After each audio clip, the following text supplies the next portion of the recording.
Hello, hello, hello. Welcome to your reading. Thank you for your patience. I'm back home after my 2 days or 3 days in Poland. So let's get to it. You cannot minimize Zoom. Okay, so I can't minimize it.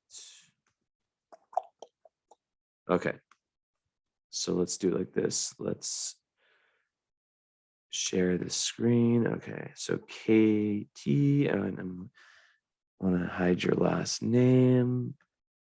Can't forget that.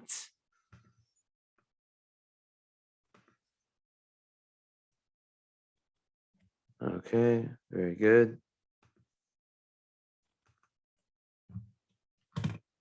My recorder on.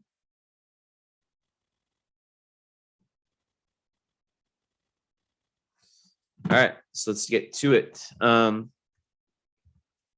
So let's hit share screen. So here's your birth chart. We see, excuse me, the Virgo rising with the sun in Aries in the 8th house, while it's also with Mercury and Venus. And then there's some energy in the 9th house, which is your Taurus moon, North Node, Mars, and also midheaven. It's a lot of concentration in those two signs. We have a nice Jupiter conjunct the vertex in Aquarius in the 6th house. And we have Chiron over here in the 10th. Pluto and Saturn and the South Node all occupying the sign of Scorpio in the 3rd house. And then 4th house, Uranus, 5th house, Neptune. So let's get this all together. So most important thing in astrology, in terms of the personality, one could say, what is the relationship between sun and moon, right? Well, in your case, they are one sign after the other. As we know, the first sign of the zodiac is Aries, and the second sign is Taurus. So these signs, they aren't in any major aspect to each other, meaning that they are not opposite, square, or conjunct, or even sextile or trine. But they are subsequent. One comes after the other. So when you think about astrology shows us how energy and life in general is up and down, right? And I don't mean that in like positive or negative. I mean that in that the first sign, Aries, your sun, is so masculine. It's so about going out in the world and being independent and being almost a little bit childish, right? And a little bit and assertive, and it's Mars ruled, so it has to do with taking action, right? And it's anyone that has a lot of Aries energy in their chart, they're not a boring person, right? It's indignity in Mars, and Mars is about that, like, leftover animal instinct, right? That's repressed in a lot of us in society. So that's kind of the sun. And I don't like to go too much into sun signs because, like, I feel like everyone's read their freaking horoscopes that the media or the pop astrologers say is the most important thing is your sun sign. So everyone knows their sun sign way too much. But I will still speak about it in Aries energy in general because you do have 2 other planets in there as well. But then there's the moon in Taurus. So I believe that I like how these two complement each other, because it's like one, because I was just telling you about kind of like the energy of like one in astrology, one sign is really masculine, then the next sign is very feminine and chill. So masculine, active, feminine, passive. So Aries, active, active, active. And then after Aries, it's Taurus. It's more laid back, right? More about the senses. It's a very sensual sign that is very much about feeling. The highest energy of Taurus is the archetype of heaven on earth. And Taurians seem to be very peaceful people.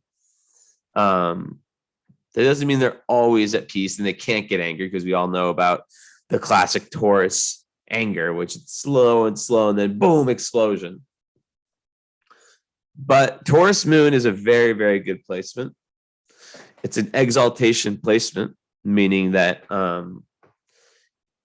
don't like to use the words best or worst in astrology readings, but let's just say that one of the most favorable positions in terms of what the moon sign, which is our emotions, our internal feeling of security, our internal environment, kind of like where we live within ourselves, it's our instincts. This is in the sign of Taurus, and basically it works well for the goals that I just, of having your own emotional needs met. And one of the way Taurus moon people do that is that they tend to feel quite secure, especially when they are embodied. So like, it probably comes natural, but I always tell Taurus moon people, when you're getting in nature, when you're doing yoga, when you're meditating, when you're making your senses happy, right? Whether it's through like a massage or a bath or treating yourself to some luxuries, this is very good. So Taurus moon people, they also really like to have a lot of touch when they're in relationships, and closeness and tenderness. And, I've always found Taurus moon people to be quite honest and typically down to earth as a sign in general. I've always found Taurus to be quite down to earth. Now, one thing I'll say about Taurus moon people is that they can be very fucking stubborn. And sometimes, they're so content, right? So it's typically a happy sign. They're so content with what is that sometimes they can be a little bit afraid to take risks that might take them to a whole new level of existing, right? So that's like for anyone with a lot of Taurus energy, and as I said, you have Mars there too, and the North Node, which the North Node has to do with your highest destiny, where you're really meant to get. And you also have Black Moon Lilith.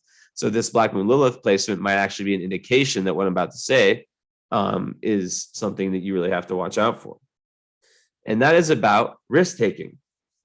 So Taurus, it's like this. It's like, imagine the Taurian, they've lived in the same place their whole life. Not to say that everyone has, and you actually have a 9th house Taurus moon, which I'll get into in a second, which is going to probably push some of that away, because that's actually the house of traveling, of Sagittarius.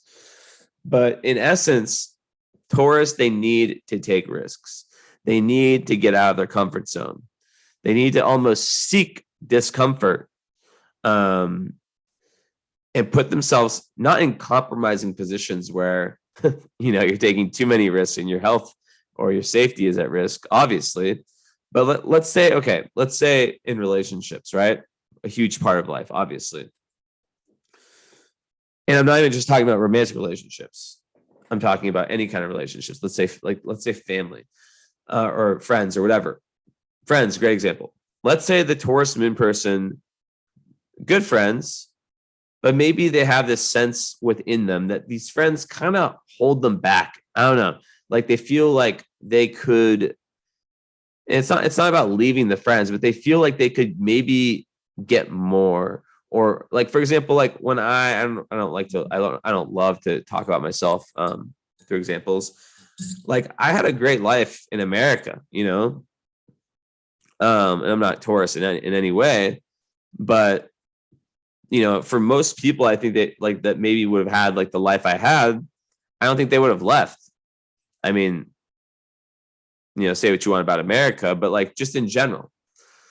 But, and especially, the perfect example is my brother, who does have a lot of, he's a Taurus rising and a Taurus Venus in the first house. He's not going to leave America. I mean, I'd be very surprised, maybe one day, but I kind of doubt it. So that's the case in point, right? But Taurus moon, they like life to be structured. They like life to be, I don't want to say predictable, but they do like to have structures in their life that are that they know they can depend on. And with that said, they are very dependent or dependable, excuse me. And I'm gonna unshare this. I don't know if through Zoom, I don't know if you guys have been able to see my face the whole time. And I see you guys because this goes on YouTube, but I really mean you, Katie. So, anyways, okay. So now you guys can see me. So basically, I don't know if you guys were able to see me before. I need to actually like watch one of my own readings sometime and see if that happens. But I'm pretty sure you can't see my face unless I do this. Maybe if someone knows, or if anyone knows, you can let me know in the comments of how to have my, like me in like a little box talking when I'm presenting. There has to be a way. I'm sure I could just look it up too. Anyways, okay. So with the moon in the ninth house, it's conjunct the midheaven. So your midheaven is the ninth house. Midheaven, career, dharma, what you're really meant to do on like a big life, major life kind of scheme. So here there is this interesting energy, right? Where ninth house moon people are meant, a big part of their life is about finding higher truth, right? It's about traveling metaphorically and physically. So I want to make sure it's on the right setting. There's one setting I love the sound of. Yeah, it's there. Okay. So that's extremely important. So it goes hand in hand with the risk taking, right? But because it's Taurus and it's ruled by Venus, there is this level of doing it in a way, and it's conjunct your midheaven, where what you're learning and the adventures you're going on and the risks you're taking and all this and that and so forth is linked to, right? So all these ventures, everything, all the risks are linked to your career in some way, or like what you're here to really give to the world. 10th house, midheaven. Sometimes people confuse it. It's just your career. It's just your 9 to 5. It's just this and that. No, it represents everything you're doing on like a grand kind of scale, right? While the 4th house, the opposite, the IC, represents what is hidden, the past. The midheaven represents the apex of the chart. So anyone that has a moon where you have it, it's going to be a very ambitious placement. Which another thing about Taurus moon is that it's about money. So Taurus moon people, sometimes they have to be careful not to place too much emphasis on material gain. Sometimes they'll put so much emphasis on that material aspect of life. And it's in its essence, it's more about finding internally your own internal resources and values, so that when, or if finances and kind of like the external validation type stuff is up and down, you still have that, you found that within yourself. That is really the key, along with everything I said about getting out of the comfort zone and being more open-minded. That's the thing with Taurus that I struggle with some Taurus people. Not all, I must say not all. I've really met a lot of really amazing Taurus people who are extremely open-minded, but some they can be very traditional, and they can be very it's kind of the shadow of Taurus, which is like why I'm saying, because your Black Moon Lilith is there, is to be a little bit closed-minded and kind of stuck in your ways, a little bit dogmatic, and not willing to kind of like even just like try on a new philosophy, right? Like for example, not to get political, if I was like some people in, say, my family or people I know, I would never have been curious of looking into, what, let's say, the Republican Party and that whole culture is about. I would have just stuck to the narrative, like, oh yeah, whatever, blah blah blah. They suck. They're stupid. And I don't comment politically when I talk about astrology. They're two completely different things. But it's just an example. I was able to see what people, what people, Republicans want to say, represent, not from what someone else told me, but from my own direct experience, which is exactly what the ninth moon is about. It's about direct experience, which goes right back to your sun sign of Aries.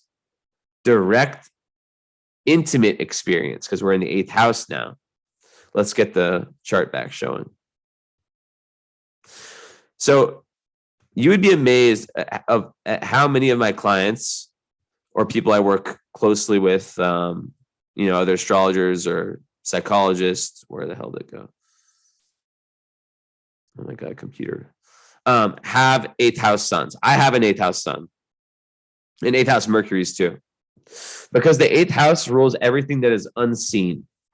So people who have 8th house, even if they have no Scorpio in their chart, and you technically do, but I'm talking more about the personal planets, the ones closest to the sun, which rule the conscious parts of our personality, which are those are the ones I start the reading with. Even if there's no Scorpio, there is a Scorpio vibe, because the 8th house is the house of Scorpio, and it's about going deep within, right? It's about going deep within, not just the self, but really, really trying to understand humans and what is underneath the cover, the veil, right? So, for example, the 8th house rules things like psychology is a perfect example, right? So lots of 8th house people are like psychologists because they're super interested in the unsaid, the real mechanisms that rule human behavior and human motivation, for example. So yeah, with the sun there in Aries, there's going to be, and Venus and Mercury, there's going to be this drive for you. And this also has huge love implications, right? Especially with Venus there. Venus in Aries, then in the 8th house, there's going to be a real intensity that is in the love life. A real desire with soulmates, like not just to find like simple love, or not just to find like everyday hookup type culture stuff, but really, really looking for the kind of love that some people say doesn't exist, others have experienced, others think they've experienced, but maybe it's debatable. You know what I mean?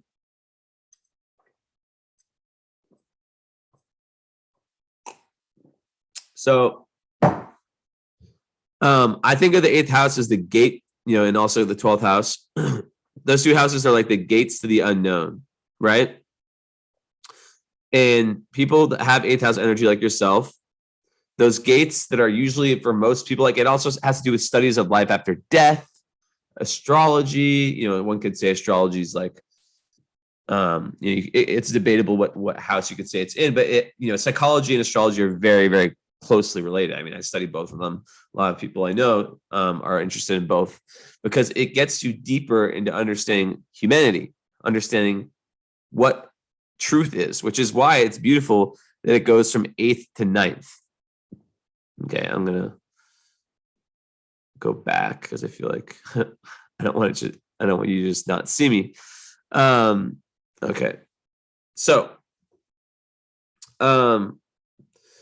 that's kind of the connection I make there, is that there's a part of you that wants that security, that wants to know that even within. So like a good example of this is, let's say that you really do like traveling a lot. Let's say that like you really love experiencing new cultures. That Taurus part of you is still going to really like when you're abroad, right? Let's say you're traveling somewhere, you're going to want to have a really comfy place that you can go back to, even if it's in a different culture than you. So I haven't looked at any notes yet. Let's see. So yeah, it's like I said, it's exalted. You generally can meet your own emotional needs or find others who can help you. There's an emotional need for stability and steady routines, and you like to maintain these as much as possible. I already talked about the fear of change, preferring safety of the known rather than the unknown. Also, sometimes there can be overeating with Taurus moon. and overindulging in anything that has to do with the senses, right? The stuff that feels good, sex too.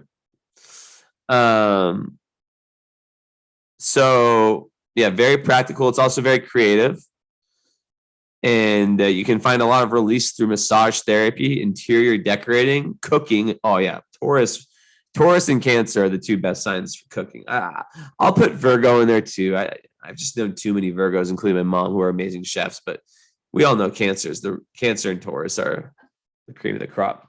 My dad's actually a Cancer sun, Taurus moon, and he's a super, super good cook. Also, yeah, the arts and music. So very interesting. So how can these two connect and help each other? Well, it's about understanding that ebb and flow, the time of action. And if you, most of my clients, after they get this reading, they get a current astrology reading. And your birthdays, wow, your birthday is only 7 days after mine. So I would highly encourage you to get a current astrology reading after this one, because it's a completely different reading. This is basically the book of your life. You get this done once. That's it. You save it, or it's on YouTube saved, so you can watch it as many times as you want. The current astrology is the current chapter, and it's totally different. Totally different. I only allow clients who've had the birth chart reading to do that reading. Okay. So back to where I was. So the ebbs and flows of the being very active and then taking in the experience. That's important, right? But yeah, with the 8th and 9th house, it's also about going deep within and figuring out, the secrets of life, and then applying those to your dharma, right? Dharma being what you're meant to do here on a big picture, big level. That's how I big picture level. So yeah, 8th house, also sun. I say this every time I have an 8th house sun person, because I can relate to it so much, and everyone I've talked to relates to it. So this can be maybe said for everyone, but 8th house sun people, especially with all these other planets you have in there, they look back at different eras in their lives and they literally feel like those versions of themselves were actors or actresses that don't even like they can't even recognize them. Like, I can speak for myself briefly. I was the same human, but like, I'm so different now, like, let's say at my current age, than when I was 10 years ago. That's almost unrecognizable. It's like that for everyone. Everyone changes, but like 8th house people, it's about death, rebirth, transformation. So those will be huge themes in your life, and learning about death, right? Lots of 8th house people, they might have like death being this huge theme in their life. Maybe they experience different deaths. It's not saying that they have like an early death or anything like that. But they're here to learn something about what that really means. Like in my book, for example, I write a whole chapter. It's like it's literally like the first chapter after the autobiography part of my book, where I talk about overcoming the fear of death and how that was the biggest thing in my entire life. I'm not even joking. I'm not even being this is the truth. So it's very, very important to really look into that, learn about that. So yeah, massive transformation, massive impact. These people make an impact. They might not be the most talkative, but people recognize them because they have this kind of scorpionic intrigue and just like presence. Also, you can potentially benefit financially through inheritances and or just like other people's money. So if you're someone that's a business person, which I could totally see, you'd have a very favorable chart for that, because 8th house, like I said, it's in Aries, which is like a very assertive, like action-oriented sign that gets what it wants. 8th house, and Venus is in there too, which gives luck, and Mercury was in there, which gives communication abilities and interest in these topics. It's other people's resources. And then the fact that you're Taurus moon, typically, like I said, like some of like I have a few clients for my counseling practice, my astrological counseling practice with Taurus moons, and they're very, very successful financially. I know a lot of people that are like that. So yeah. All right. So I want to see now what aspects are being made to the moon first. Extremely important. And we have your moon is conjunct the North Node, which means that the highest, everything I spoke about when I was talking about high versus low Taurus, right? And in respect to your ninth house, is very, very linked to your highest destiny, right? Because North Node in Taurus in the ninth house is reinforcing this idea of risk taking, of going out in the world and really trying to figure out what your version of ultimate truth is, not what person A, person B, person C, no, what your version is. And that's why the whole cultural thing, or, looking into different philosophies, this and that, taking a kind of nonconformist, which can be difficult for Taurus energy, right? A nonconformist path, which is definitely helped a lot by your Jupiter in Aquarius, right? That's going to really, really help that process. So opposite Saturn, moon opposite Saturn, sun square Neptune. So aspects are where astrology gets very interesting. Well, it's always interesting, but aspects are where, everyone, unless they're like twins, their charts are completely different. So the moon here, excuse me, opposite Saturn, speaks to potentially some issues with the mother or, the least dominant parent.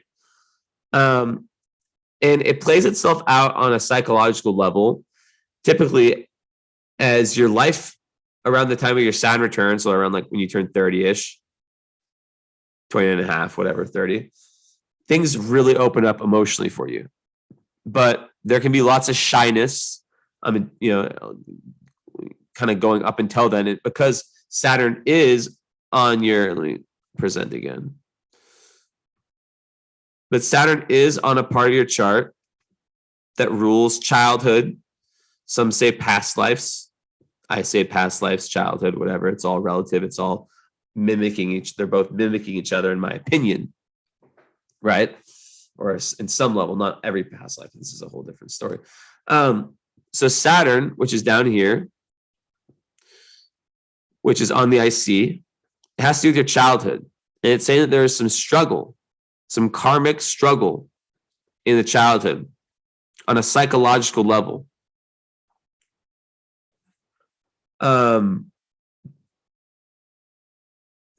So also, I kind of forgot, I left out one thing about the eighth house energy I want to talk about really quick before I talk about the Saturn opposition. It's very, very sexual in the sense of like a romantic, like tantric, like it's really about finding that ultimate higher love. I just wanted to kind of reinforce that because I didn't really say that enough. And so like eighth house people they're not looking for that. It's also about like sexuality, right? But like not just like normal sexuality. Just it's like almost like discovery, self-discovery and self-growth and advancement in I guess transformation through that. Very, very deep. Two souls combining, becoming one, that kind of energy. So yeah. Anyways, so this opposition between the moon and Saturn here can make one very, very shy. Issues with vulnerability, even though the Taurus moon is a strong placement of the moon. It can, it can indicate that there was some kind of trauma or some kind of very karmic setback in childhood that made it difficult for you to open up. And maybe it had to do with your mother and the karma there. But sometimes the moon represents the father. It depends on who the least dominant parent was. in my chart, my dad's actually my moon. So, you see how it can be different. My mom's my sun, because my mom was like, let's just say more, I don't even know. More, I guess maybe a little bit more present, more with me, even though my dad totally was too. I don't know. It's hard to explain. But you'll know when you see this, which one is which. So there could have also been this coldness, strictness, where you felt like in the early home environment, there's maybe this, like, I don't want to call it trauma, but let's say generational ancestral trauma that you're here to break.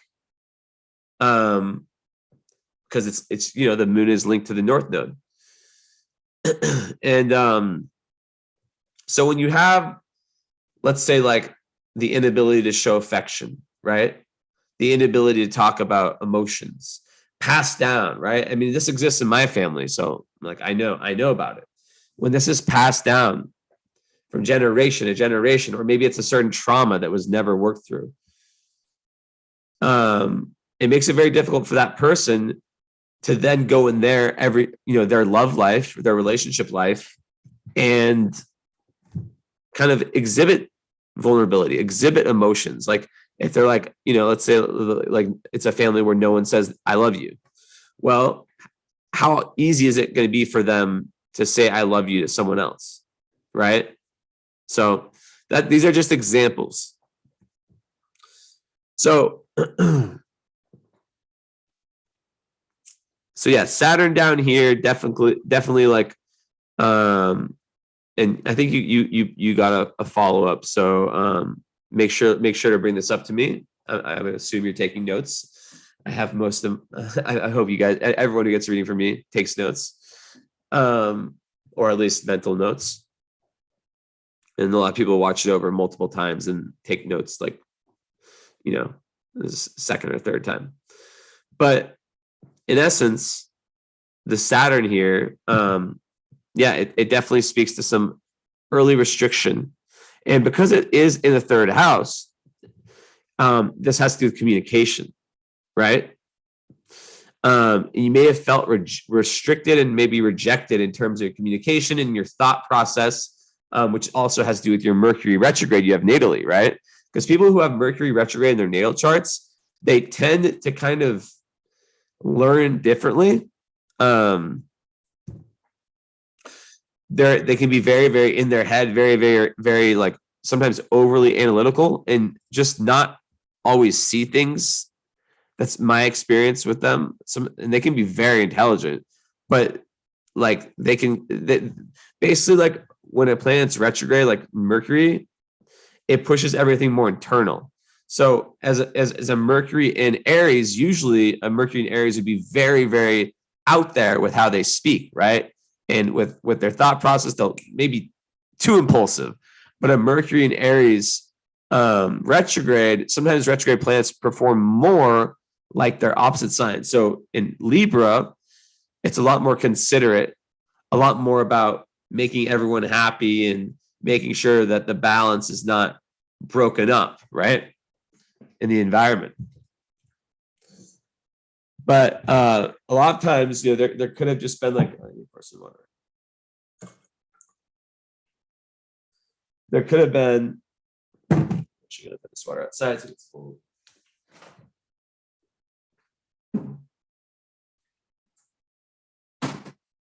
So yeah, there could have been like just like a different way of taking in information.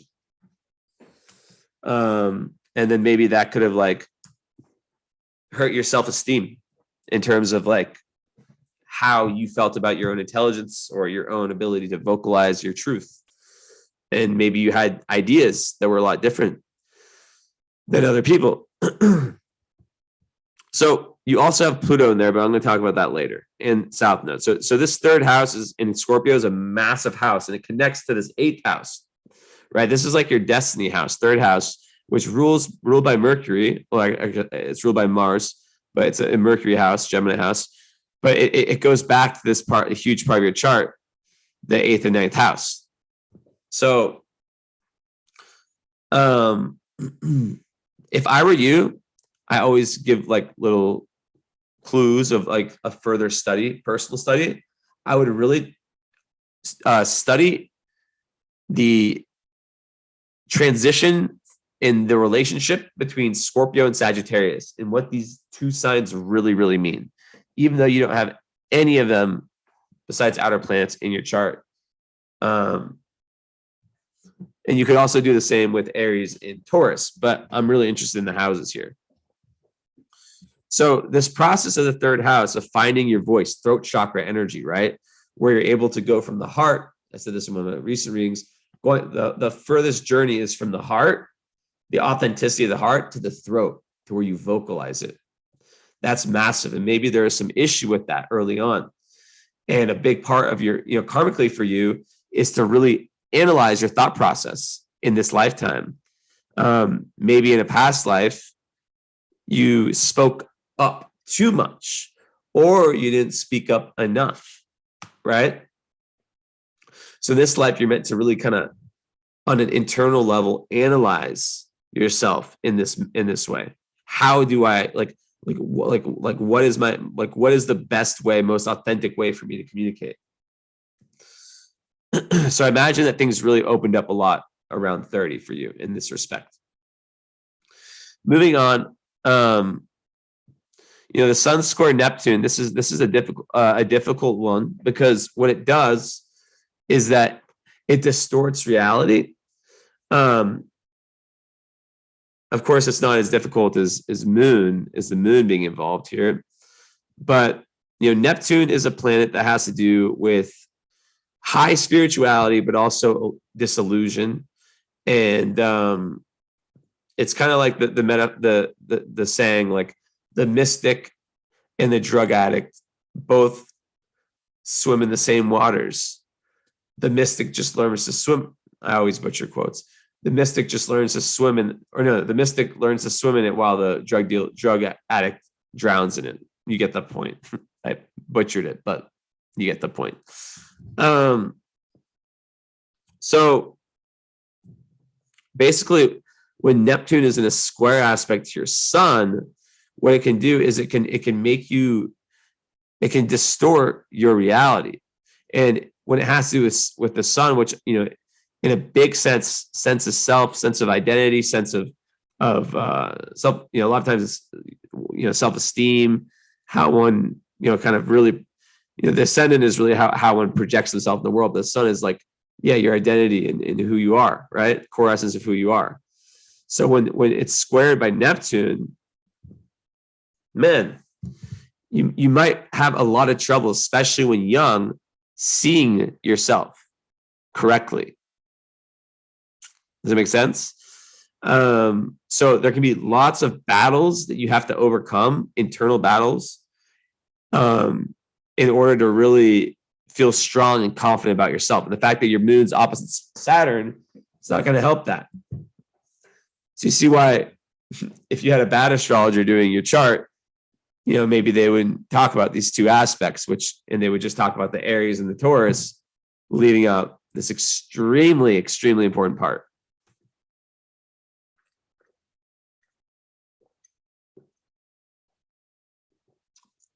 I don't know why, but this water tastes so good. Has that ever happened to you? I don't know. Sometimes like water tastes meh.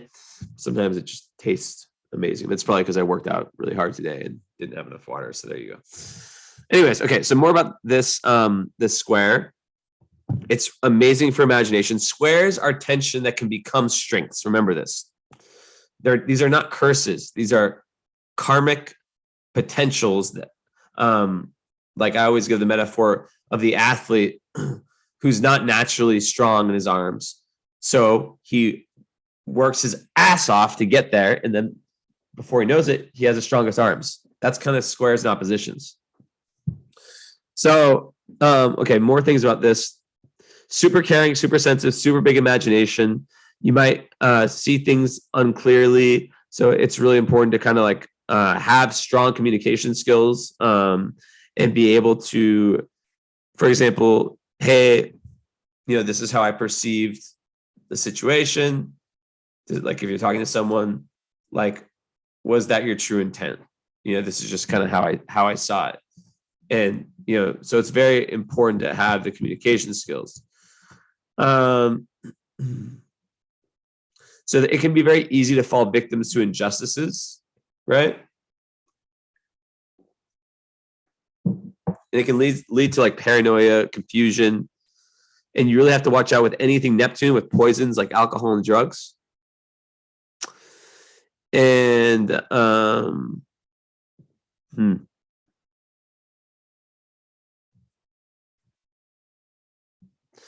when you're younger, you can be kind of bullied by more like stronger willed people, even though you're in Aries though. So the fact that your Aries pushes a lot of this away, but still, is something, right? Where you can be more hesitant. But being in Aries, especially when you find that 8th house, which obviously you're getting this reading, so I assume that you're a spiritual person. When you find that spirituality in your life, that's probably where your life really, really shifted and changed. When you started to really, whether it's connecting with people who have similar interests, or, just learning it for yourself, stepping into that world, that must have been absolutely life-changing.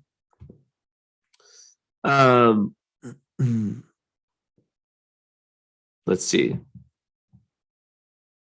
So yeah, it can bring lots of self-doubt, and it's one of these karmic aspects that really has to do with like working hard on yourself internally, working hard to see yourself clearly. Yeah,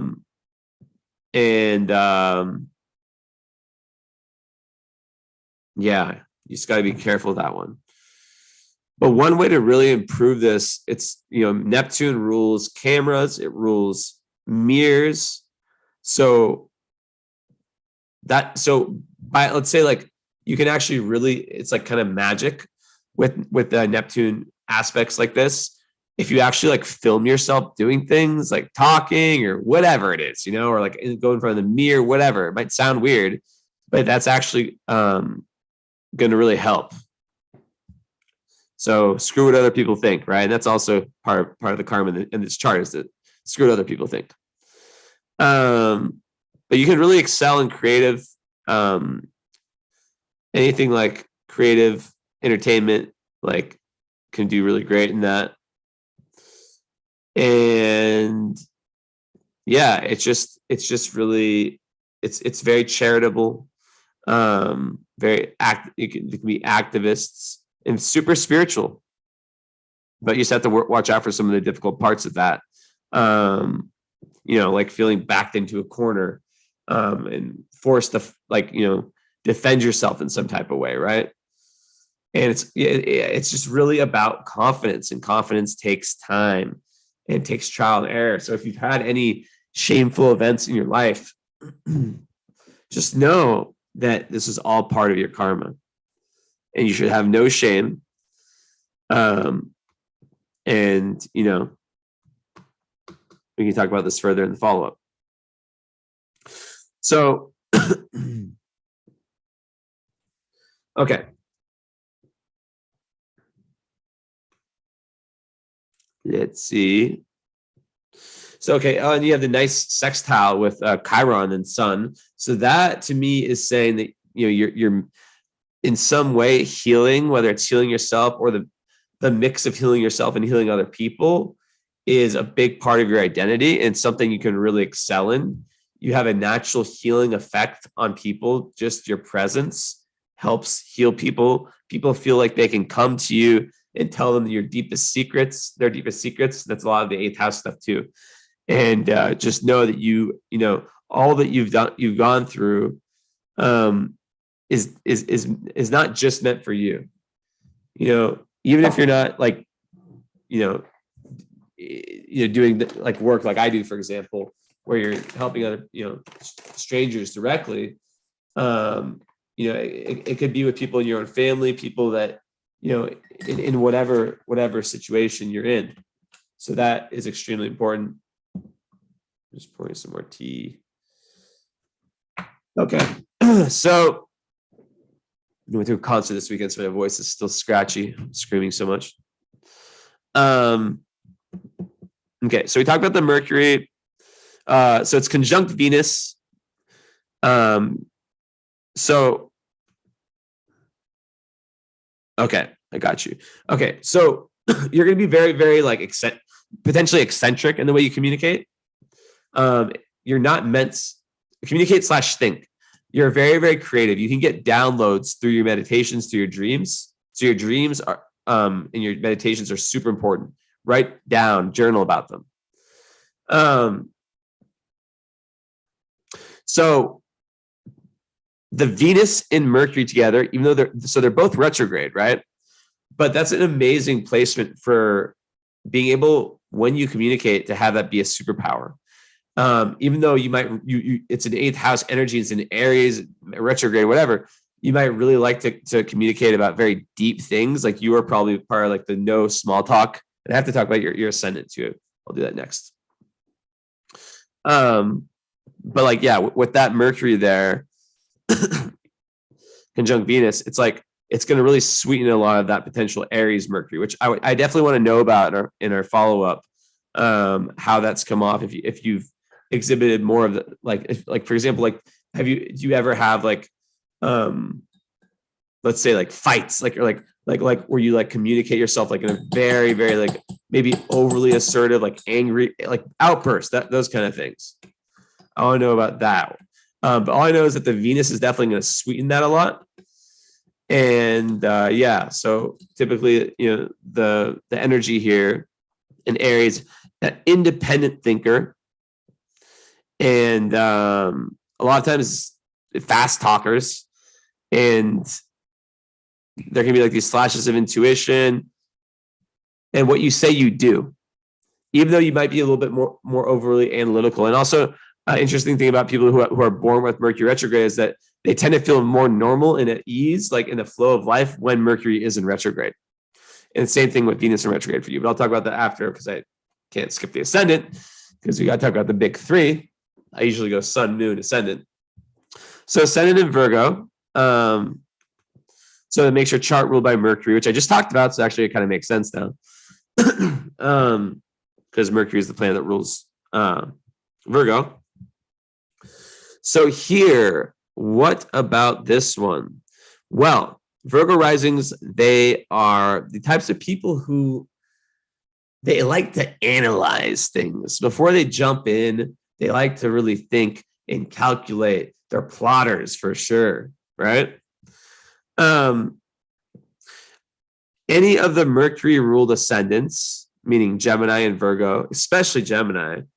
Like I had a recent friend, and actually 2, who had Gemini risings, and they're both, 31, 32, whatever, but they looked like, and one of my best friends, she has this also, and it's the same for her, super young. So with Virgo, it's not going to be exactly like that, because Gemini also does, rule youth, but it is Mercury, which is, it's young. So it, you might have a young appearance. So lots of things, but yeah, that's kind of, that's more Gemini, but it definitely can show for this, for Virgo too. So also with the Sun in Virgo, that they like to feel really comfortable before like pursuing their purpose. Like I said before, they're not really risk takers, which goes back to the thing we were talking about before. So a lot of times they'll depend on other people to take the initiative, but they're very like, it's Virgo's mutable earth. So it's like, it's very versatile, very flexible, adaptable. There can be some level of like restlessness and almost anxiety about having to get everything done in a certain way. And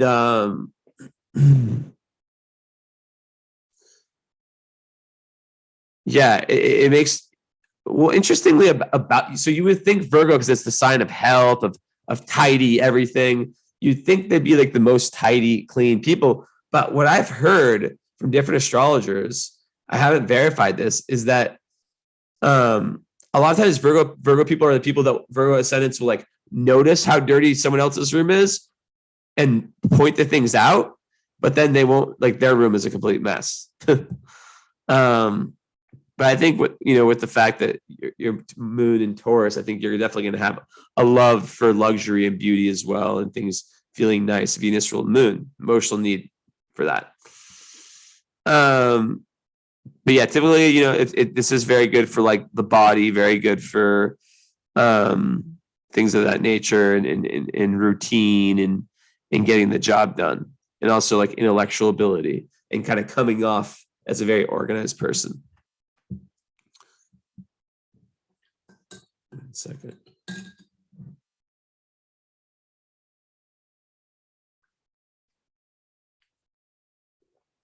Okay.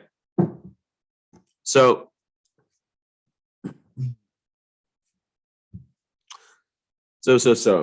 okay. So Venus retrograde.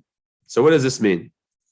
So as I said about Mercury retrograde, how it makes everything more internal, more analytical, right?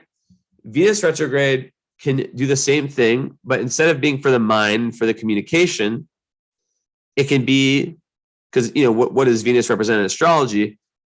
We all know Venus represents love, right? But it really starts with self-love, right? 1 second, I'm looking for something really quickly.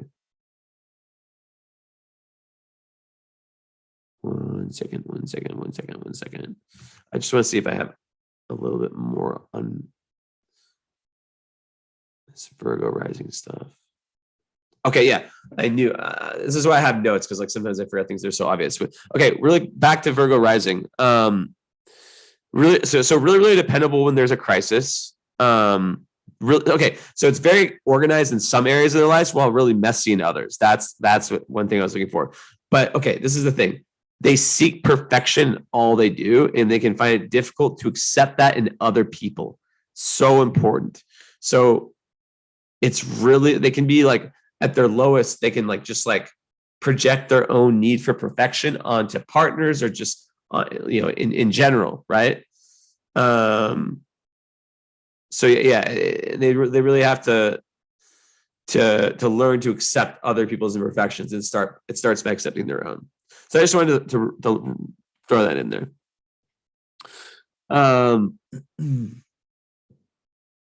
Okay. Where was it? Okay, so yeah, with the Venus retrograde, so Venus in Aries, right? So this might actually be a good thing, because Venus in Aries is not necessarily where you want your Venus to be, because it's not, and like I said, there's no good or bad in astrology. Venus in Aries people, they sometimes can be, and maybe I'd say it's probably better in a woman's chart. Actually, I don't know. I take that back. Yeah, I take that back, because I could see how it could be good, like how the good parts or the problematic parts could work out in either. But in essence,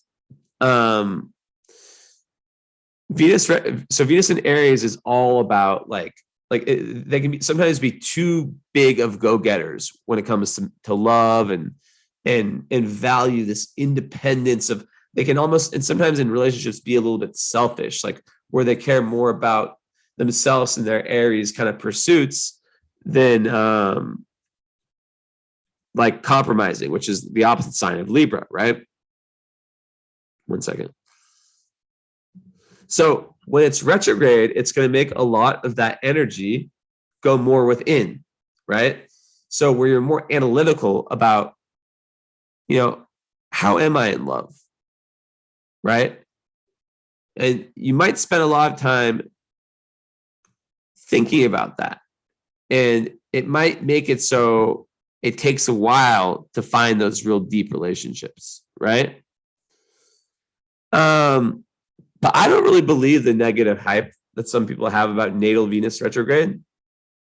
Especially, like some people say it's bad love karma, whatever, this or that. I think it's just you're meant to be more analytical about how you were in love, and how you want to become in love. And also, style, beauty, art, the pleasures in life, right? Those are all Venusian qualities. So only 7% of people have this, right? It's very, very rare. And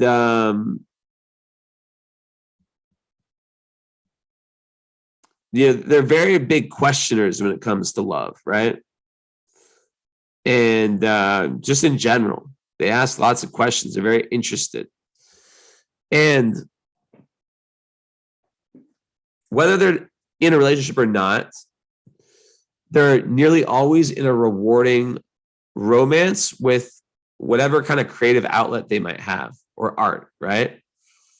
So it's another really, really great thing about potential art in your, like, artist energy in your chart. Also, if you've ever seen the pattern that Venus actually makes, it's very beautiful.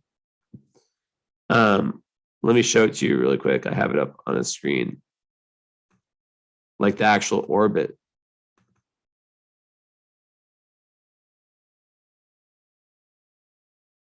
Okay, there it was. The computer's so laggy. So yeah, this gives you an idea of kind of what that is, right? So yeah, so that's kind of what I see. So Venus in Aries, like I said, it can be a little bit too assertive in love. It's actually in fall. It's called being in fall position. Oh wait, no, I'm wrong. What debilitation? Because it's in dignity, meaning it works best in Libra and also Taurus, which means that the opposite signs, Scorpio and Aries, it's difficult to have it in. But more about the Venus retrograde. I had notes about this somewhere, but I freaking lost them. God damn it. So there, you have to watch out for having like too high of standards for yourself. And it's just like self-love is so important, right? And there can also be lots of shyness, lots of worry about the physical beauty, right? And lots of insecurities that can lead to overcompensation, right?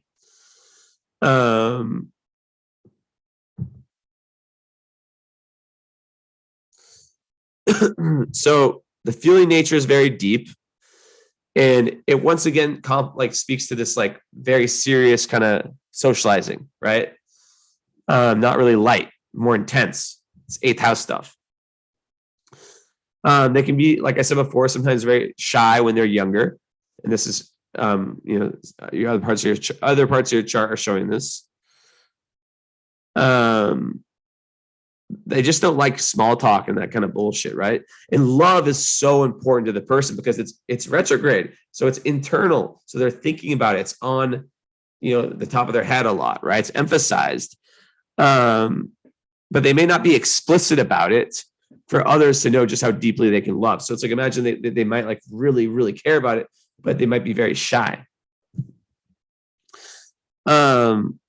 Also, there can be some level of the love life being kind of hidden. And they really have to watch out for self-sabotage in love relationships also, because it all ties back to the view of yourself. So if you feel like you're not, quote unquote, good enough, right? Keep this water. Hopefully it doesn't make that much noise. If you feel like that, then you might you might think something like, I don't deserve this person. I'll get the microphone over here while the water's sitting. I don't deserve this person, or so-and-so, right? But so it's all about creating happiness within, right? Taking responsibility for your own happiness, which sounds obvious, but it's really emphasized here. Also, relationships can seem to kind of make or break a person, especially when young, because they take them so seriously. So it's hard for them to have like this more like laid back, detached kind of whatever energy in relationships, right? Because there can be a really deep-seated fear of rejection. And then after breakups, there can be a very, very like difficult, long healing periods. Yeah. And they can kind of also stay really stuck, like, with their exes and stuff, or just like hard to move on. What else? So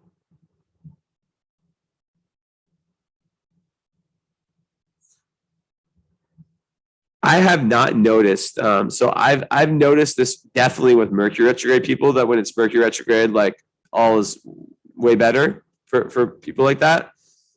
I haven't noticed that with Venus retrograde. I haven't like spoken to enough clients or people I know that have that, so I can't make that claim. I can only make claims that I observe. But okay, so Venus retrograde in Aries, right? So this is gonna. I don't see. This is where I don't think it's bad, because it's not like usually Venus in Aries is the risk taker, the warrior when it comes to love, and so they're not going to be like that. There's still going to be a certain shyness present, but it's going to be an attractive shyness, right? But it's not necessarily going to be as freewheeling and open as just a typical Venus and Aries person. I've known a lot of them. They're the types, even if they're like women, who women typically traditionally. I wish it wasn't like this. Usually men chase women, right? But I've seen, I have friends that have women friends who have Venus and Aries, and they just go after the guys, like in the way, if they're straight or whatever, they go after guys. So there can be a very strong defense mechanism in love, because they're not going to want other people to know that they have this fear of rejection. And they're not going to really like to talk about it or even admit to having been rejected in love in any way. So they can really, like I said, it goes back to the themes I was talking about before. Okay, moving on.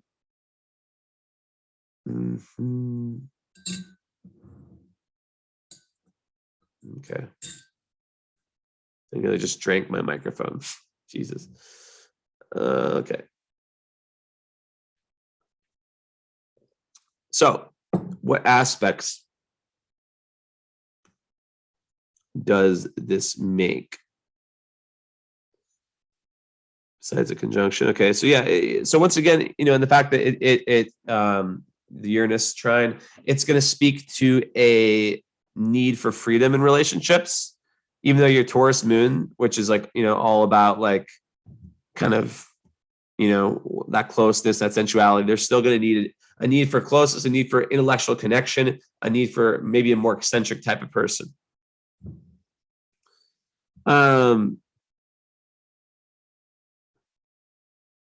So, okay, Mars, the final of the inner planets. Let's see the aspects. Opposite Pluto. Damn. Okay. And square Jupiter. So you got it. Okay. Interesting. Okay. So this is a big one for you. And it is in Taurus. So so you have an exact trine with Mars in your ascendant to the degree, which speaks to your ability to basically Mars is like your assertiveness function. It's like the leftover animal instinct. It's that very masculine part of it. So basically the way that you present yourself and your actions are going to have a huge alignment. So I think that's a very, very strong aspect. I don't tend to talk that much about ascendant aspects unless it's like a conjunction or a opposition, maybe a outer planet square. But this one definitely can give a lot of courage and willpower, and it can actually really help with assertiveness and directness, but not in like a threatening way, right? There's usually like a more of like a no nonsense approach, which can be very attractive. It's kind of like a sex symbol archetype would be how I define it. And it can really actually help the self-esteem. So with everything I've said so far, this is actually a very good one. And it's very, very, very, very good for leadership. It can make it difficult to take orders from people. So, okay, back to the fact. So, okay, so Mars, okay, so let's talk about this first. Mars and Taurus. The amount of successful people that have Mars in Taurus or Capricorn, it's ridiculous, right? Because they're people who are just able to go towards what they want, continuing, not just starting things and then, starting and not following through. They follow through. They have strong personal desires. So it's, once again, a very sexual placement, Mars and Taurus. Touchy-feely. Typically, they'll follow a very reliable course of action when they're trying to attain whatever desires they have.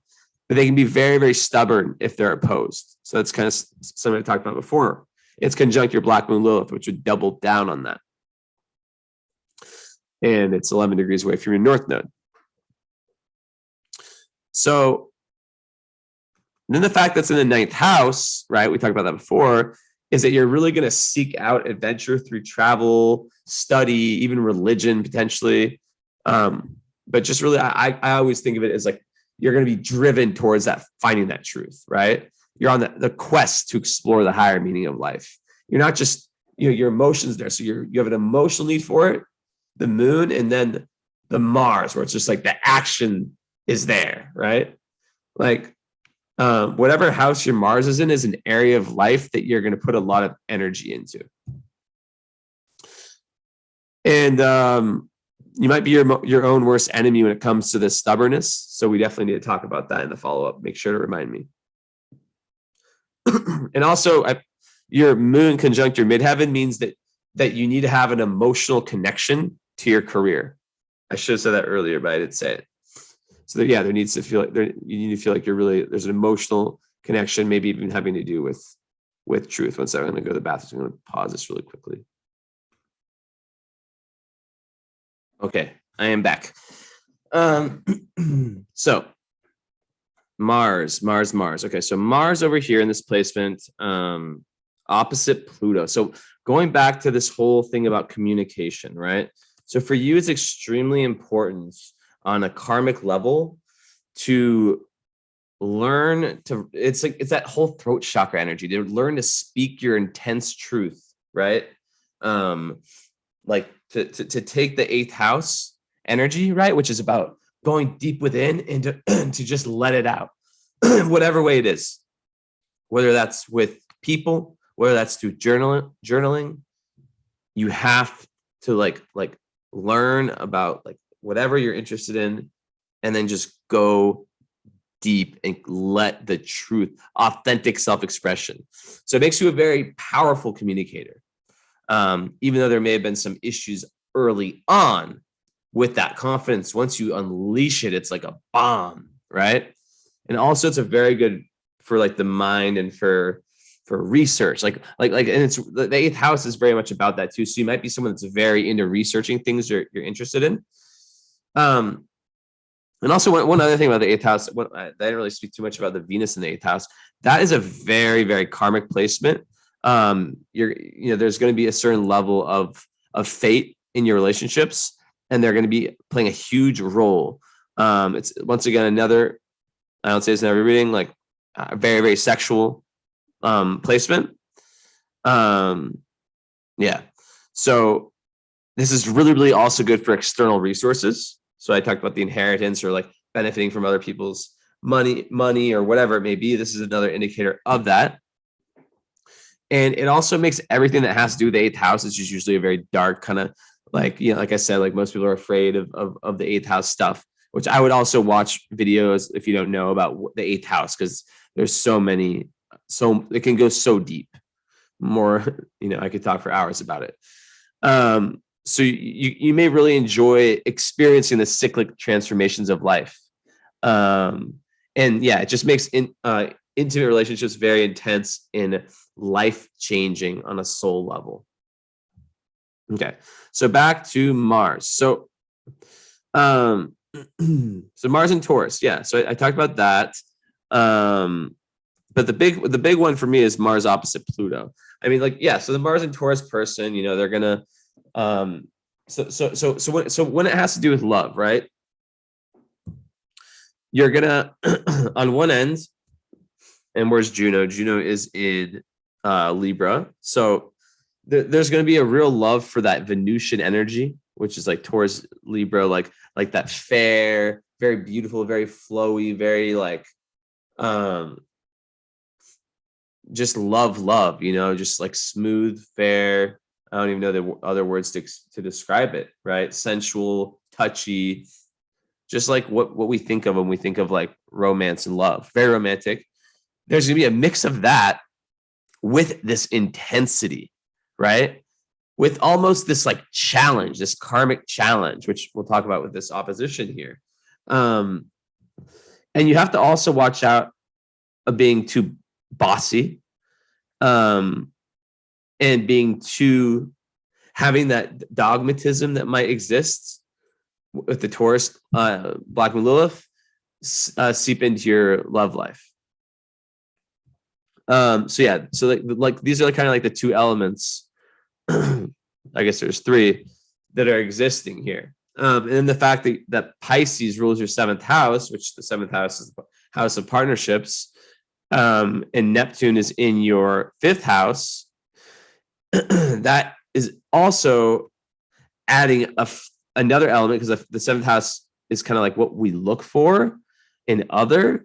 So Pisces is obviously a very spiritual, romantic sign. So it kind of goes hand in hand with the Taurus. And actually, your descendant has a sextile with your Mars. So it's kind of that same energy, right? A very similar energy of that romantic part mixed with the intensity. So I hope that makes sense.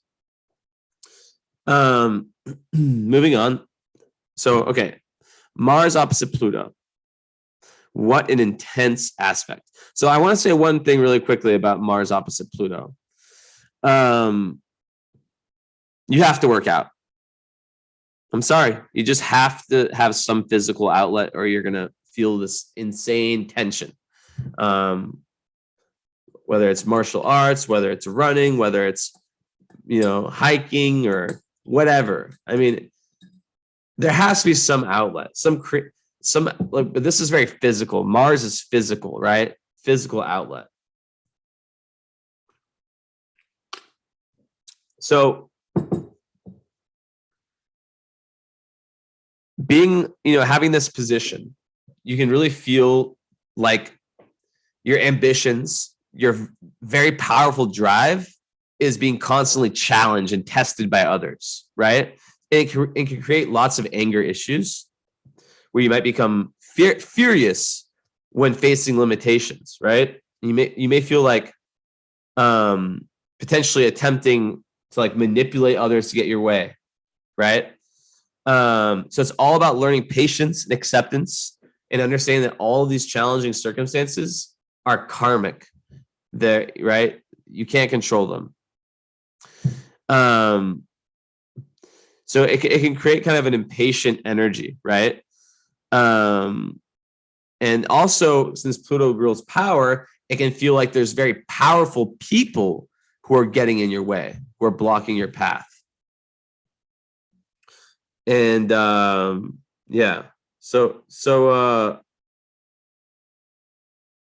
in relationships, it can create this power dynamics, right? Like with the whole thing with domination.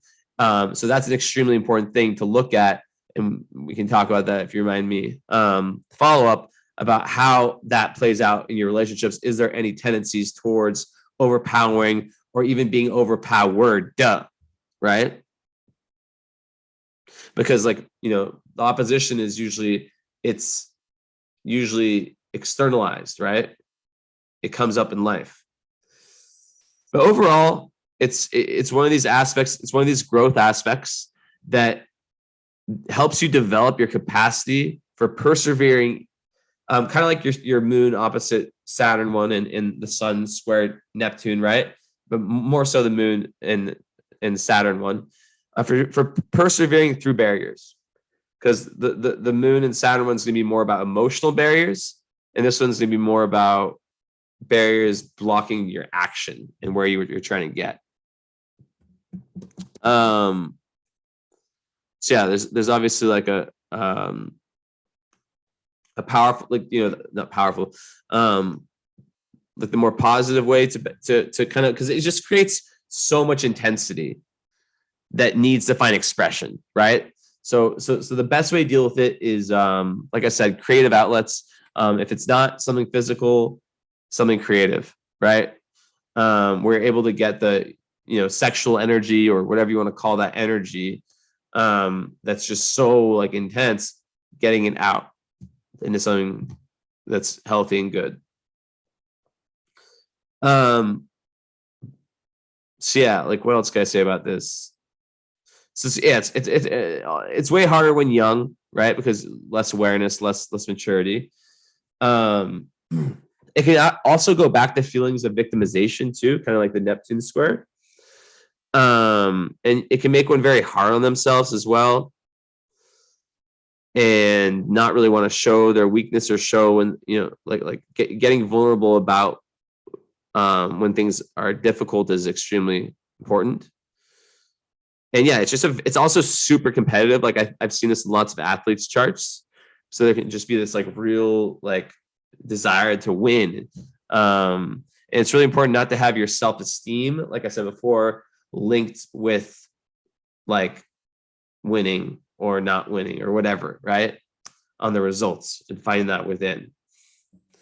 But there could be like like sometimes like a parent who is bad in the sense of like being abusive in some type of way, or even teacher. Usually this one's a man because Mars is a masculine planet. So yeah, there can be issues with like superiors. So it's really important to watch out for that. But you really have to look at like what's your role, right? Like people like I there's two kinds of people. I say this a lot. There's people who take responsibility or who look for their responsibility in certain situations. And there's people who just push it over and say, oh, it wasn't me. It was, they refuse to take their whole, like literally people who just refuse to take responsibility. I'm sure you know some, we all know some, for anything their whole life, right? So it's always about through like psychology or, if you ever, by the way, I just like to kind of throw in all the services I have, because I feel like not a lot of people know. I have 2 master's degrees in psychology, and I do astrological counseling. It's kind of like, there's this, then there's the current astrology, then there's the if people want to go further, that's where I combine psychology and astrology, and it's really amazing. It's profound what we can, kind of just deepening all the themes. So anyways, yeah, that's one that I would like to know more about in the follow up as well, kind of how that plays out. But yeah, so in itself, it's like it can create this kind of irritated energy, like on edge, that kind of stuff, right? So sometimes people with this can be, once again, sexual, like they can take it out too much on like doing things like extreme sports or like sex, because sex also rules this combination, right? But yeah. What else can I say? It's also about how you respond to situations. So like just not responding with hostility and kind of like meditating and kind of, especially as in Aries, just like sitting, okay, I'm not going to react. I'm going to sleep on it, or, that kind of thing is so important. But I imagine that this aspect is very karmic in the sense that it created situations early in life that forced you into this 8th house death, rebirth, transformation. So once again, do not have shame for anything that may have happened. But it can be, yeah, very, very like impulsive energy. So you gotta watch out for that. All right. Let's see. So yeah, it's also like gives a very great ability to transform this powerful energy, and that's the key, right? So it's like, how can you combine the best of Mars strengths and Mars creativity through this relentless determination? Pluto is determination, right? It's like, I always think of it as like this little ball of energy that's like the most powerful thing ever because it's such a small planet. But it's just like it's just intense. And also it's so single-minded, like it just goes towards whatever. Like Plutonians, they just are so determined. So self-awareness, comes through a deep investigation of how your intense desires and actions appear to others. So it's not just through study of books, but through lots of trial and error. Like I said, like with the therapy or whatever it is for you, right? It's all about mastering the inner intensity. I already said the sexual part. It usually gives off a very intense sexual magnetism as well, which can be a good thing for attractiveness and just overall. What else? But yeah, like this is another aspect that so many famous people have, so many highly successful people have, and like it just makes you want to fight to get ahead. So as long as you don't abuse this like real intense personal power you have, you can actually just go so far whatever you want. So you see how much I focused on this? Like that's how important aspects are. Especially when it's one like this. Not all aspects. So yeah, Mars and Taurus, I mean, I've said enough, I think. Strong personal desires, could be more, more of that stubborn energy potentially. And with the Black Moon Lilith, I want to open up this thing I do at every single reading where I talk about the fear associated with this Black Moon Lilith. It's like this article I found somewhere a long time ago, and it's really quick. It just says like Black Moon Lilith in Taurus, fear of this, Aries, fear of this. So in Taurus, excuse me, fear of poverty, obsession for wealth and material possessions. This will push you to accumulate wealth, but it will never fill the void. The projection of this Black Moon Lilith will give you someone who judges other people regarding their attitude towards money. Of course, in reality, they're judging themselves. Integration comes from filling the void within you. Focus on yourself, develop your own consciousness, I guess. Yeah.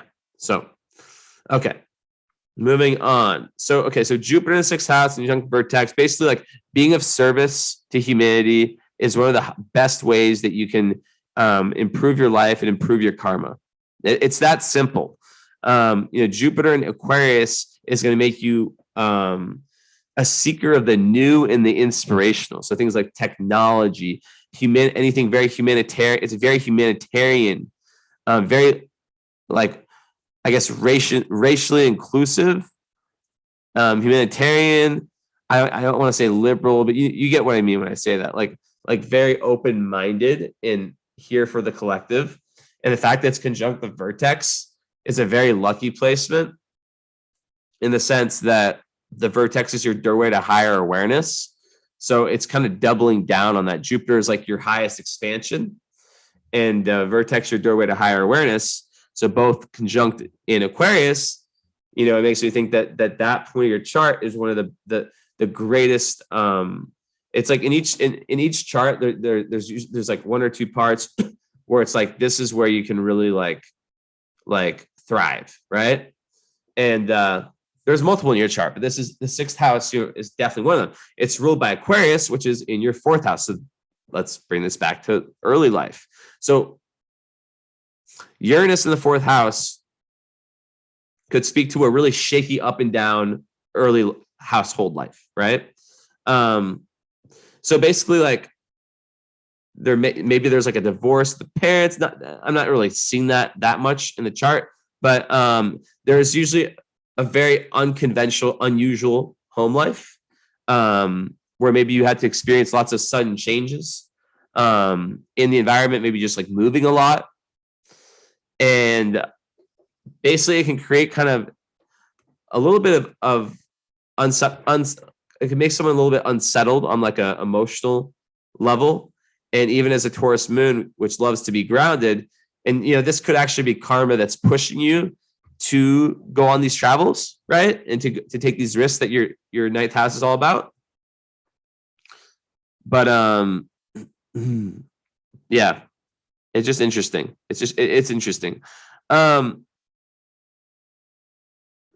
and with Saturn is in the third house, but it's on the on the IC. So it's like both of those combined make me think that there's some level of that. There's some level of the childhood that really affected you.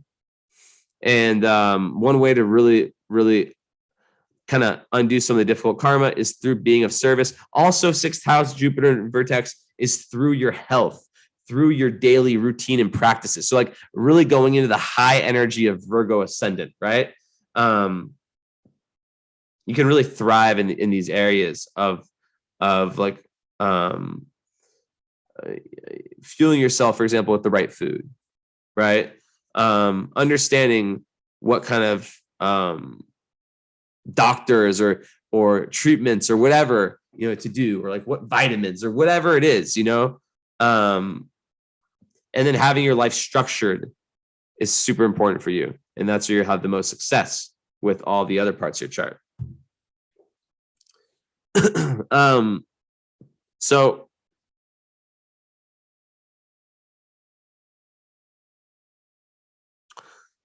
all right, so okay, so I talked about Juno already. Okay, so the second house also is an area where it's ruled by Libra,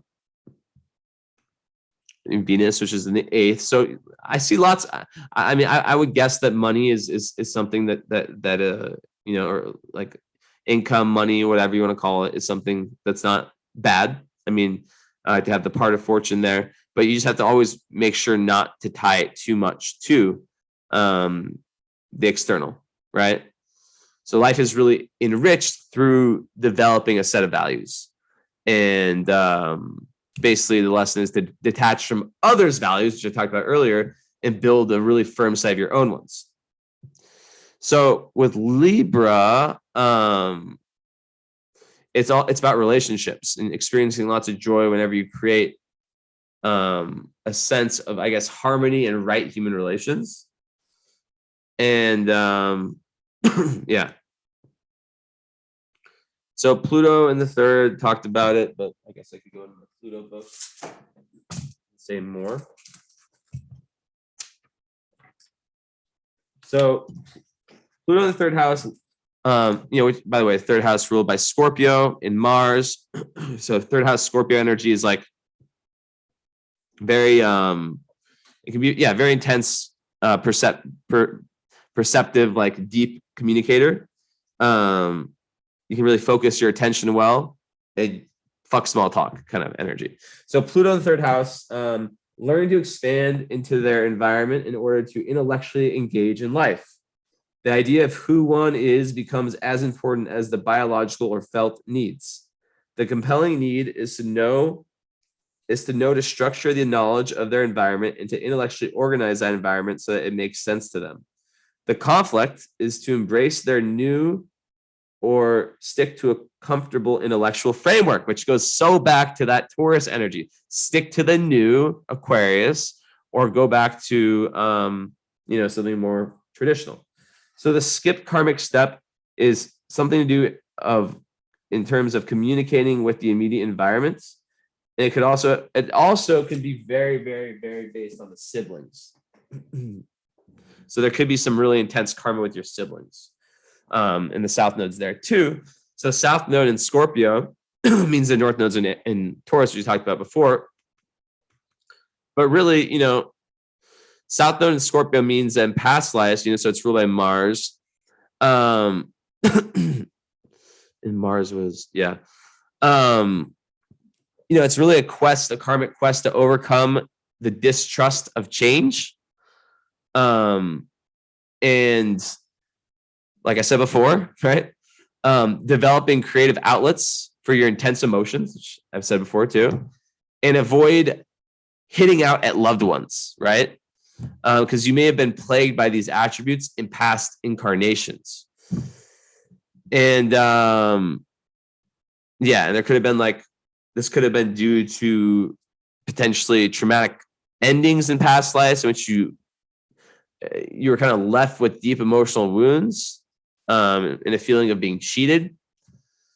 So in learning this life's lessons of trusting the process of change, you'll develop this newfound sense of peace and stability, which is the North Node in Taurus. So the fact it's in the third house, North Node in the ninth house, it has to do with this being a quest to develop your higher mind, where you're letting go of past life tendencies to be narrow-minded and learning to broaden your perspectives. And I've talked about that enough. And we talked about Saturn already. So Sagittarius in the fourth, you might really like to enjoy discussing philosophies with your family. Maybe you'll like work with your family in terms of like giving back, just like humanitarian type stuff, or maybe you'll be engaged in like lots of very philosophical debates, or kind of like future oriented debates, or not even just debates, just like anything, like conversations. And maybe you may have traveled with your family during your childhood, which would totally make sense with the Uranus there. And maybe your family home was very spacious growing up, and you felt kind of this expansion in that respect.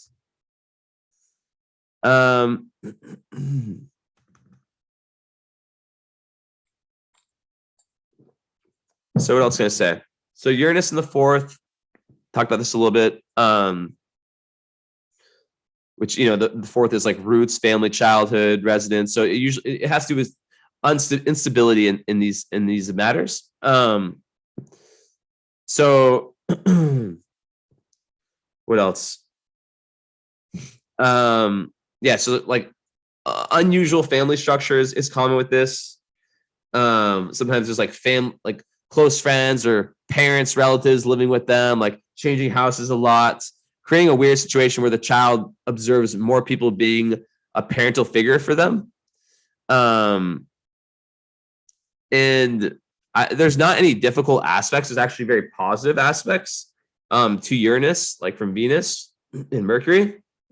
So I don't get the sense that it was like that in a bad way, but it could be that. Also, you might have like it goes back to the fixing the ancestral trauma. You might have like a deep connection with your ancestors. Very interesting. So I said the residence changes.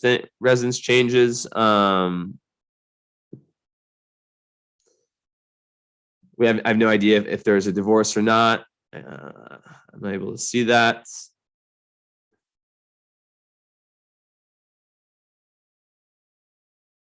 Okay.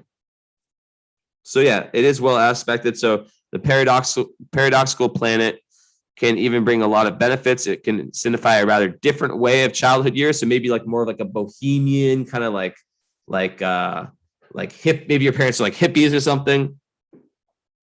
So like one or both parents could be eccentric in a good way. This placement can signify a native born from hippie parents or other unconventional characters that do not follow the general rules of society. Also, it has a lot to do with the occult and paranormal. So maybe you develop these types of interests later in life. It can also give a real aversion, a dislike for property ownership, where you always feel like you just want to like move. But then that goes against the Taurus moon kind of energy. But then the ninth house is like maybe that's in your destiny to like kind of move on. So in case that such kind of people stay in their own place, they would remain unhappy and would never reach their potential. After all, such natives are never too much connected to the term country, homeland, and they do not lose anything by leaving those behind. So that is huge. I bolded that in my notes about this placement.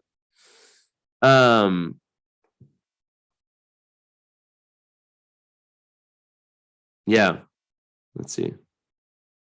So yeah, it's a very nicely aspected Uranus. So that represents like the better parts. Wow. My God. Wow. 93. Okay. Okay. So then we're getting close. Neptune is in the fifth house, ruled by Capricorn. So, fifth house Capricorn, you can make your work, your play. Fifth house is about creativity. So, I also have my fifth house ruled by, actually, no, it's ruled by Aquarius. What am I talking about? I'm going crazy. So yeah, it can make it so you're able to have like your artistic, your hobbies, the things you do for fun, you can turn them into work. So one second. You can have a very responsible approach to recreation as well, and really enjoy organized activities. And yeah, like a talent for putting together creative like business plans and turning, like I said before, turning what's fun into money, basically. So Neptune in the fifth, super creative placement, very artistic nature, where you're able to create through your intuition. Beautiful placement.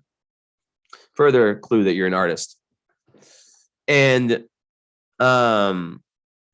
sometimes people with Neptune in the fifth house have to make some type of sacrifice with children before they're able to fully create, whatever that means. I don't know. You tell me. I don't know if you have children or not. I have no idea. In terms of love, it can kind of create energy that's a little bit cloudy and foggy when it relates to love.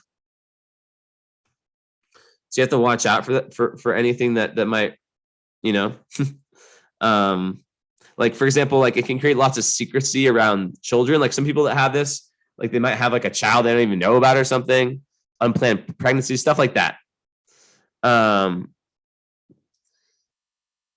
Yeah, like so if she is a woman, she could be unsure about who is the father, or the biological father could be different than her spouse, stuff like this. So just be careful with that one. And Neptune is not aspected by Mars. Mars is aspected by Pluto.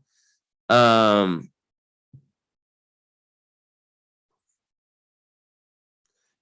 also like, you have to watch out for just like anything sexual, be safe. I'm not saying you're going to have a miscarriage or abortion or anything like that. It's just like there's potential for it because Neptune clouds that area of life. So it's just as the astrologer, I'm just saying this, right? But yeah, it's very, very creative placement. And yeah, and even if it doesn't create an artist, it creates someone who understands and loves art and who has this real appreciation for it, whether it's music, whatever it is, right? Also, you have to watch out for falling in love with the wrong person, and over idealizing the person who for more for their potential than who they really are. And it can kind of also create this like victim/savior relationship. So really, really watching out for like the energy vampire types is super important. Yeah, and also it can create like where there's like more than one love partner during the same period of time. So that's not always the case. Okay, sixth house I talked about, ruled by Aquarius. So you might have like a kind of like even though like the routine is important, you might have like, for example, I have do I have a routine? I kind of have a routine, but like it's 4:30 a.m. right now. But I worked out today, and I slept the amount I need to sleep. It's like that's kind of like it's. I'm not saying that's how it is for you, because it's so huge for you to have the routine and all that. But it might be a little bit like unconventional in some types of ways. And that unconventionality is linked to your Uranus, which rules it, which is in the fourth house, which rules what I talked about before, the upbringing. Talked about seventh house, the Pisces with Neptune in the fifth, so that you might also really, really be attracted to like the creative types, spiritual types. Aries, talked about that, obviously. Mars in the ninth ruling the eighth. It's gonna just link those two houses, those two areas of life even more, where there's that link between the eighth house, deep exploration, the ninth house, outer exploration. Taurus, and I talked about all the planets in there. Taurus in the ninth, talked about all the planets in there. It can give a very solid and practical philosophy on worldly affairs. So if you travel overseas, it's likely to be for a purpose in a more practical manner. And you have to work to kind of like take the risks, and not be overly practical when it comes to that kind of stuff. Okay, so midheaven is in the ninth house, but it is in Taurus, like mine. So that gives you this you kind of require routine and stability in your career. It's not to say your career is necessarily going to be the most normal, whatever, but it's like you want, a lot of people that have this, they want that more reliable, determined path. But like, I don't know, like I have this, and like, I'm not like that at all. And like, I know other people who have this, but like midheaven's kind of like, it's like kind of how you're seen on social media. So you'll be seen, like I was told, this wasn't me saying this, but someone told me once who's telling me about this with my midheaven, that like on my social media, I come off as I am honest. So like, it's not like I'm coming off. I'm very overly honest, but like I come off as very honest and trustworthy, which I am. But like, it's like, because it's a midheaven, that's how you come off on social media, while the ascendant is like how you come off people around you. So 10th house ruled by Gemini. So that just makes you like, maybe you could have two careers, the hobby and, like the passion and the money maker. It can make communication very important in career. You really like to be recognized for your intellect. Ruled by Mercury in the 8th house. So maybe like something like counseling, or like, I don't know, something where you're able to get deep and get that 8th house met within the career. But yeah, like I said, there could be like a double career. Okay, and just about done. Chiron, last planet in the 10th house.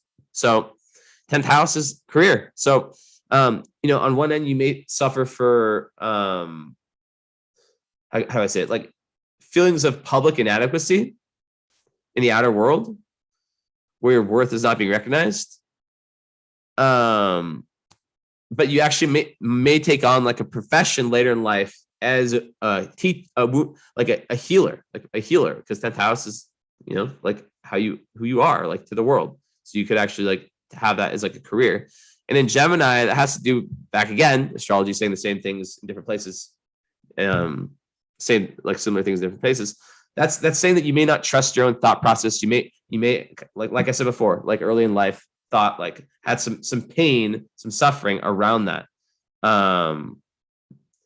Like communication problems as a child, maybe painful early schooling, stuff like that. And yeah. Okay, so then Cancer ruling the 11th house. That's just like, the moon rules the 11th house. That means you really, really care about your friends, right? Your friends are like your family. And yeah, you might have like big goals of really establishing like that home, that castle, even though there is a lot of the 9th house energy. Finally, Leo ruling the 12th.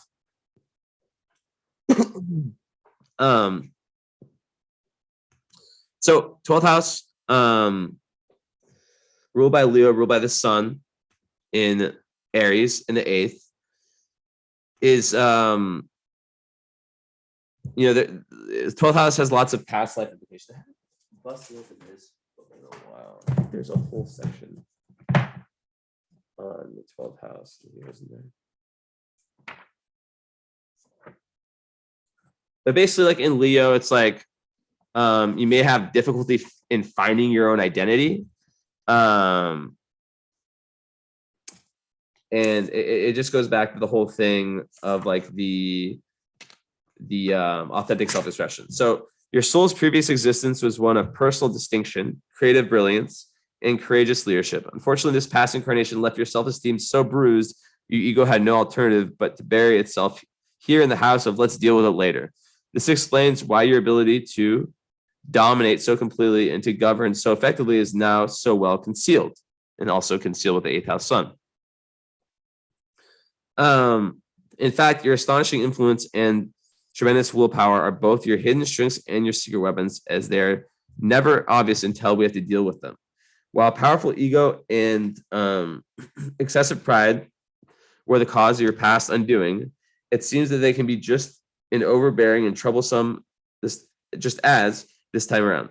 Your passion for love and romance is your addiction, which goes in kind of with the Venus retrograde.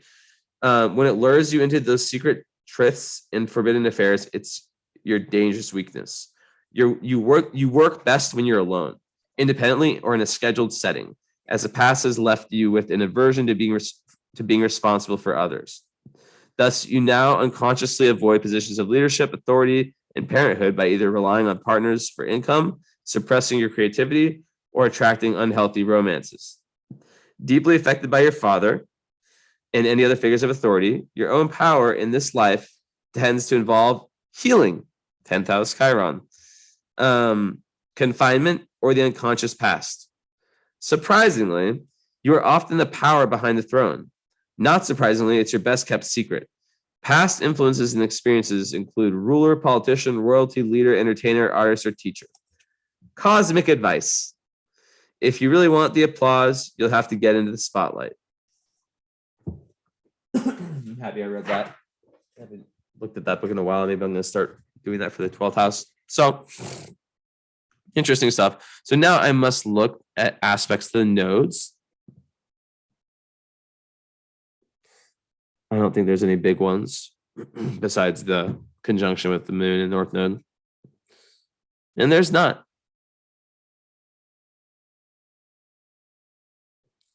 So there's no squares. One quick second.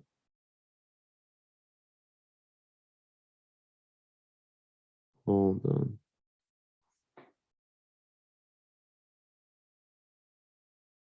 Yeah.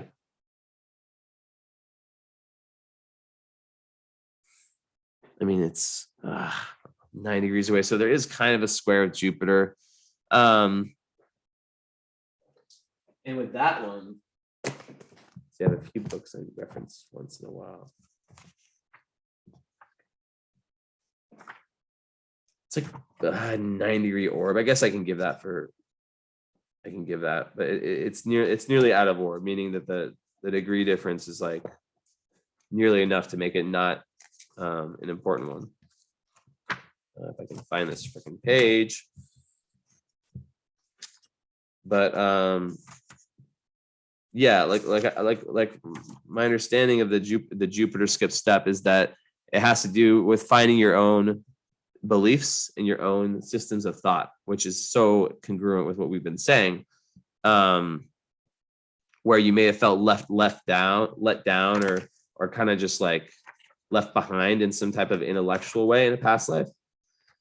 Wow, I'm over 100 minutes. Damn. So yeah, I can't find it in this book. Let's look for a tiny bit more. Okay, here it is. Oh, the orbs, they say. They say up to 15 degrees. Okay, cool. 15 degrees. All right, that's good for what this man's saying. So yeah, so it's a 9-degree orb. So in essence, and is it with the ascendant too? No. Okay, so in essence, let's see with Jupiter what it says.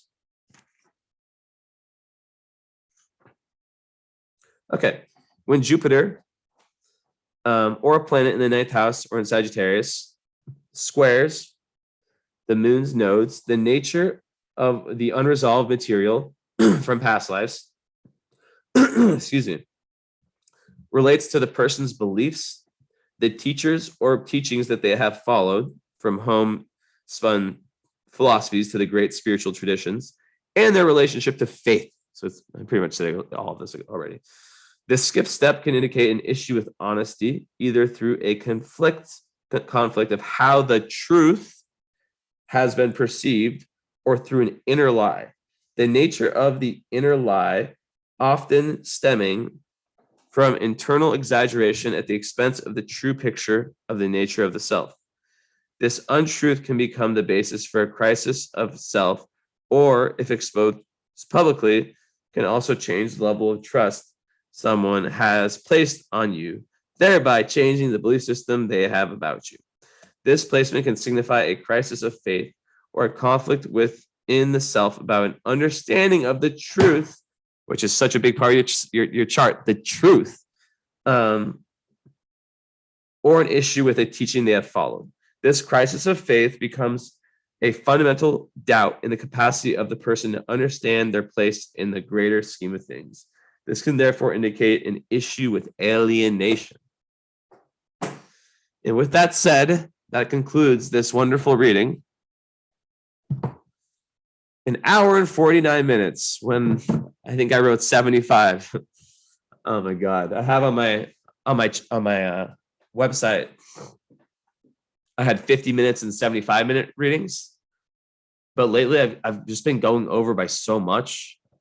I changed it and I just said like between 60 and 100. I mean, I don't know. Like lately, like I don't know. Some charts just have more like more complexity and more stuff I need to go into. Or maybe I'm just like my progressed sun is changing in Taurus and I'm just becoming a slowed down version, more laid back Taurus man. Let's see if that's happened yet, though. I know this doesn't matter at all for this reading, but it takes 2 seconds for me to see. Oh, it's so close. Okay. Anyways, so thank you so much. So because this is on YouTube, you don't have to download it.